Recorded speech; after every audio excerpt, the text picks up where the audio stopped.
রেস্তোরাঁর মালিককে মারধরে অভিযুক্ত বিধায়ক সোহম অভিষেককে গালি দেওয়ায় মেরেছি দাবি অভিনেতার। গন্ডগোলের সূত্রপাত শুক্রবার সন্ধ্যাবেলা। ওই রেস্তোরাঁর একটি ফ্লোরে শুটিং চলছিল সোহমের।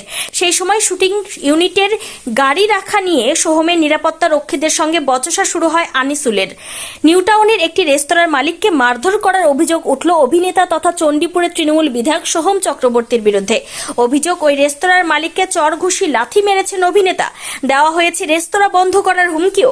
অভিনেতা বিধায়কের বিরুদ্ধে গুন্ডাগিরি করার অভিযোগ তুলে সরব হয়েছেন ওই রেস্তোরাঁর মালিক আসুল আলম। মারধরের কথা স্বীকার করে নিয়েছেন সোহম। যদিও তার দাবি, ওই রেস্তোরাঁর মালিক তৃণমূলের সর্বভারতীয় সাধারণ সম্পাদক অভিষেক বন্দ্যোপাধ্যায়কে এবং তাকে গালিগালাজ করার পর তার মাথা গরম হয়ে যায়। এরপরেই তিনি তাকে চড় মারেন। তবে আনিসুলের পাল্টা দাবি, তিনি অভিষেককে গালিগালাজ করেননি। অভিষেকের প্রতি শ্রদ্ধা রয়েছে তার। সোহম নিজের দোষ ঢাকতে অভিষেকের নাম ব্যবহার করছেন বলেও জানিয়েছেন আনিসুল।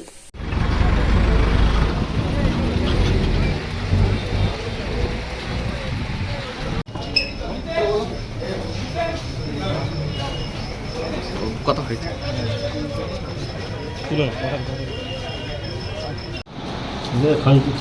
এই গাল দিছে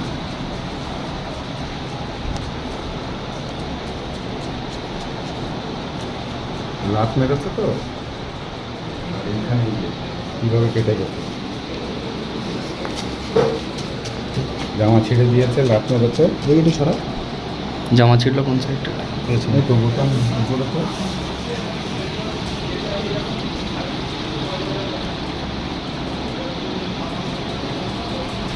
হলো। এখন কি এখানে কি হলো? সোহম এখানে শুটিং করতে দেওয়া ছিল। এখন আমরা শুটিংয়ের অ্যালাউ করেছিলাম। আমি এসছি, এখানে পার্কিং নিয়ে অসুবিধা হচ্ছিল, আমার স্টাফদের সঙ্গে মারপিট করলো। সোহম নিজে আমার গায়ে হাত দিল। এমএলএ সোহম আমার চোখের এখানে ফুটিয়ে দিয়েছে। প্লাস আমাকে এখন পুলিশ কিভাবে নিয়ে যাচ্ছে, ঠিক আছে, থানায় নিয়ে যাচ্ছে উল্টো করে। কারণ হচ্ছে বলেছে আমি অভিষেকের বন্ধু। আনলাম অভিষেক জানি না, আমার রেস্টুরেন্টের ব্যবসা হচ্ছে, একটা গাড়ি পার্কিং ঠিক করতে বলেছিলাম। পুলিশ নিয়ে যাচ্ছে কেন? এখন পুলিশ নিয়ে যাচ্ছে কেন? পুলিশের অফিসার রয়েছে জিনু। আমার কোনো রকম নেই, এক পয়সা ফাইন্যান্সিয়াল ডিল নেই। তারপরেও বলছে সোহম হুমকি দিচ্ছে একদিনে রেস্টুরেন্ট বন্ধ করে দেবো। আর এ কথাও বলে দিচ্ছি, সোহম নিজে বলেছে, সোহম নিজে লাথি মেরেছে, তার ভিডিও ফুটেজ আমি দিয়ে দিচ্ছি। হ্যাঁ আমার মালিক। হ্যাঁ। আর পুলিশ নিয়ে যাচ্ছে কোথায়? পুলিশ নিয়ে যাচ্ছে থানাতে। কি বললো এখন পুলিশ? বলছে তোমার নামে অনেক দাদাগিরি আছে। আর এবিপি আনন্দ হিন্দলকেও আমি বলেছি, উনি আসছেন। একদম আমি জোড়াত করেছি, তার ভিডিও ফুটেজ যদি না দেখাতে পারি তা আমার নাম আলম না। সোম লাত মেরেছে। আপনাকে লাত মেরেছে? একদম ভিডিও ফুটেজ আমার চোখের এখানে ভালো করে। তাদের কোনো অ্যাকশন নিল না? পুলিশ তো এখন উল্টো আমাকে বলছে থানায় চলো। তাহলে কি এটা কি প্রভাবশালীদের একটা অংশ পুলিশের?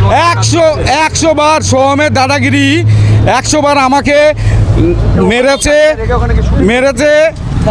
ফুটেজ রয়েছে, আমার ছেলেদের ধরে ধরে মারছে, বলছে বন্ধ করে দেবে রেস্টুরেন্ট, হুমকি দিচ্ছে। কোনো রকম ফাইন্যান্সিয়াল ডিল না, আমরা বলেছিলাম আমাদের সামনে। ফাইন্যান্সিয়াল ডিল ছাড়া কিভাবে রেস্টুরেন্ট দিলেন? আমরা ফ্রি অফ কস্টে দিয়েছি। একজন সেলিব্রিটি আসছে, আছে শুটিং করে না। ওই লোকাল থানাকে জানিয়েছিলেন? এটা আমি তো এখানে থাকি না, আমার ম্যানেজার, ওকেই দায়িত্ব দিয়েছিলাম। মোস্ট প্রবলি জানানো হয়নি। এখন কি পুলিশ থানায় নিয়ে যাচ্ছে? হ্যাঁ, পুলিশ থানায় নিয়ে যাচ্ছে। হ্যাঁ, দেখতেই পাচ্ছেন একেবারে কলকাতা ডিলাইটের মালিক, তানাকে কিন্তু পুলিশ একেবারে থানায় নিয়ে যাচ্ছে। টেকনো সিটি থানার পুলিশ রয়েছেন, টেকনো সিটি থানার পুলিশ তাকে কিন্তু একেবারে ইতিমধ্যে 8টি গাড়িতে করে তুলে থানায় নিয়ে যাচ্ছে। দেখতে পাচ্ছেন ইতিমধ্যে তাকে থানার উদ্দেশ্যে নিয়ে চলে যাওয়া হচ্ছে।